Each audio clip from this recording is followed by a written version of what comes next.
1월 12일 월요일. 구겨진 수표. 한 강사가 많은 사람이 모인 세미나에서 갑자기 5만원짜리 지폐를 들어 보이며 물었습니다. 이 돈이 갖고 싶은 사람은 손을 들어 보십시오. 거의 모든 사람들이 손을 들었습니다. 그러자 강사는 그 지폐를 손으로 구기기 시작했습니다. 지금도 갖고 싶습니까? 사람들은 잠시 놀랐지만 여전히 손을 들었습니다.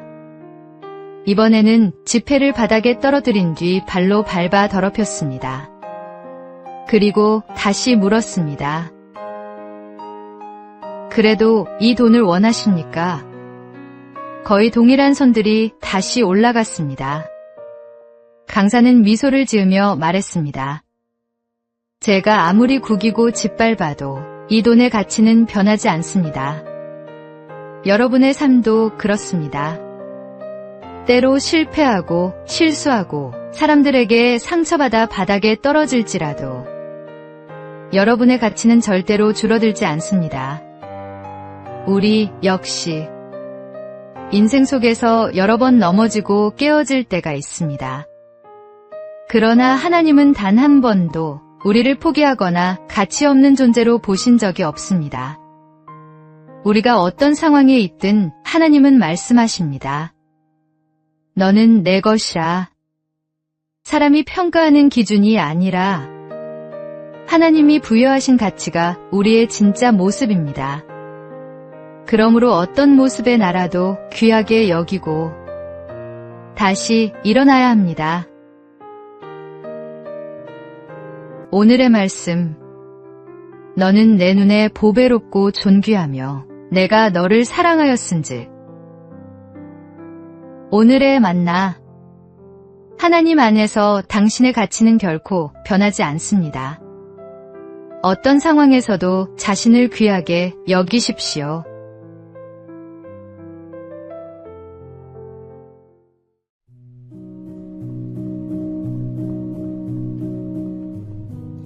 (1월 13일) 화요일. 두 그루의 나무. 한 동산에 두 그루의 나무가 있었습니다. 하나는 키도 크고 가지도 무성했지만 다른 하나는 작고 연약했습니다. 작은 나무는 자신이 자라지 못하는 이유를 큰 나무 탓으로 돌리며 늘 불평했습니다. 나무 때문에 햇빛이 안 들어. 저 나무만 없다면 나도 잘 클 텐데. 어느 날 나무꾼이 동산을 지나가자 작은 나무는 속삭였습니다. 아저씨, 저 옆에 있는 큰 나무를 베어가세요. 정말 좋을 거예요. 나무꾼은 그 말에 큰 나무를 베어갔고 작은 나무는 기뻐했습니다. 그러나 기쁨은 오래가지 않았습니다. 그늘이 되어주고 바람을 막아주던 큰 나무가 사라지자 뜨거운 햇빛과 거센 바람이 그대로 작은 나무를 덮쳤고 곧 그는 쓰러지고 말았습니다. 우리 삶에도 이런 착각이 있습니다. 누군가의 존재가 부담스럽게 느껴질 때가 있지만 알고 보면 그 사람이 우리를 보호하는 바람막이였다는 사실을 나중에서야 깨닫습니다.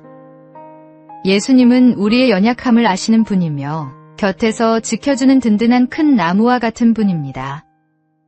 그분이 계시기에 우리는 쓰러지지 않고 그늘 아래서 다시 힘을 얻습니다. 오늘의 말씀. 여호와가 너를 항상 인도하여 메마른 곳에서도 내 영혼을 만족하게 하며 내 뼈를 견고하게 하리니. 오늘의 만나. 주님께서 우리를 지키시는 방법은 때로 우리가 이해하지 못할 수 있습니다. 그러나 그분은 가장 좋은 방법으로 우리를 보호하십니다.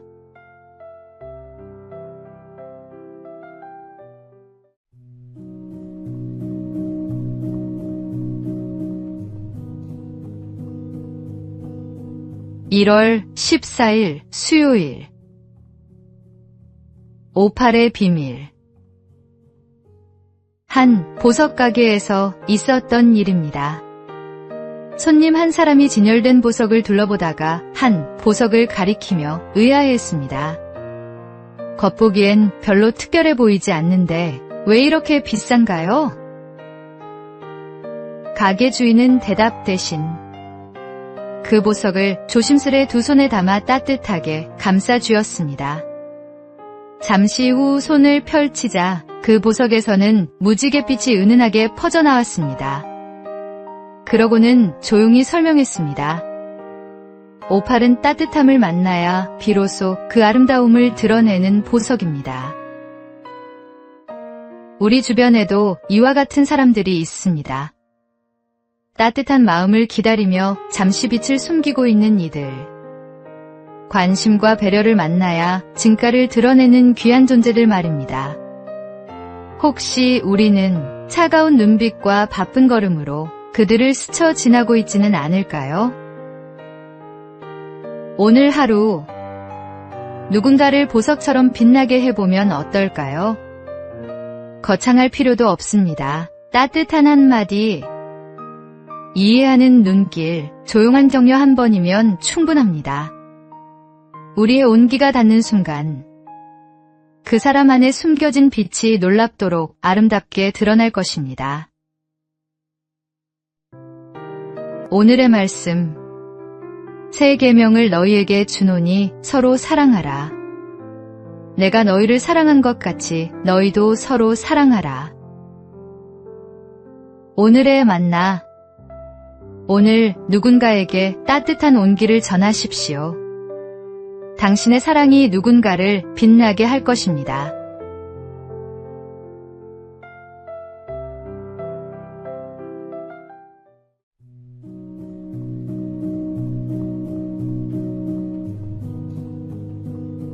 (1월 15일) 목요일. 검소함의 힘. 독일 제국의 초대 재상 비스마르크는 철혈재상이라는 강한 이미지를 갖고 있었지만 삶은 놀라울 만큼 검소한 사람이었습니다. 그는 자연을 사랑하여 세계 곳곳에서 나무를 모아 정원에 심었고 하나하나 이름표를 달아 가꾸었습니다. 그가 살던 저택도 호화로운 궁전이 아니라 낡은 병원을 수리한 집이었습니다. 침실에는 나무 침대와 대야, 체조 도구와 저울이 전부였고 권력자에게 어울릴 법한 장식품은 찾아보기 어려웠습니다. 사람은 왜 겉을 화려하게 꾸미는데 마음을 빼앗길까요? 가진 것이 많아질수록 소유가 삶을 지배하기 쉽고 겉모습이 중심을 흔들기도 합니다. 하지만 비스마르크는 검소함을 통해 마음을 지키고 맡은 자리에서 더 큰 일을 감당했습니다.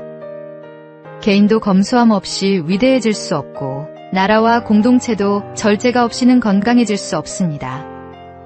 새해를 맞이하여 우리 역시 외면을 꾸미는 것에 집중하기보다 내면을 가꾸는 길을 선택해야 합니다.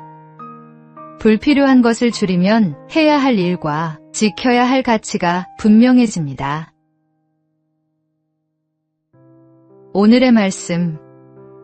그러므로 형제들아, 내가 하나님의 모든 자비하심으로 너희를 권하노니 너희 몸을 하나님이 기뻐하시는 거룩한 산 제물로 드리라. 오늘의 만나. 검소함은 단순히 적게 쓰는 것이 아니라 진정으로 중요한 것에 집중하는 지혜입니다.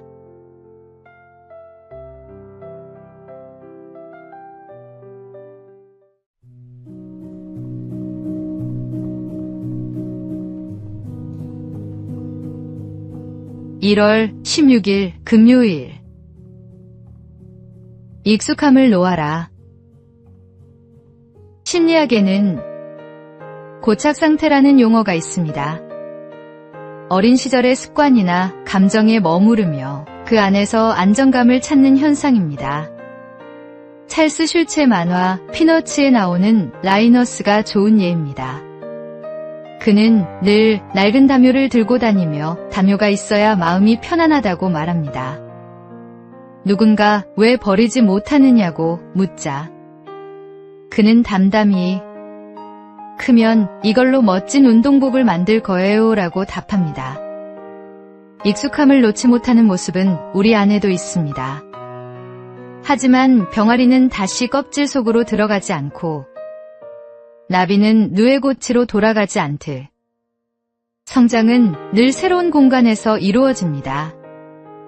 예수님도 무덤에서 다시 돌아가신 적이 없듯이 하나님은 우리를 변화의 자리로 부르십니다. 새해를 향해 다짐했음에도 며칠 만에 예전 습관으로 돌아가는 모습을 발견한다면 우리는 여전히 고착의 틀 속에 머물러 있는 것일지도 모릅니다. 새로워지기를 원한다면 익숙함을 붙잡던 손을 먼저 펴야 합니다. 고착 상태를 벗어나 날마다 새로움을 선택할 때 하나님께서 준비하신 변화와 희망이 열립니다. 오늘의 말씀. 그런즉 누구든지 그리스도 안에 있으면 새로운 피조물이라. 이전 것은 지나갔으니 보라 새 것이 되었도다. 오늘의 만나. 익숙한 옛것을 내려놓고 하나님께서 주시는 새로움을 받아들이십시오. 진정한 변화는 거기서 시작됩니다.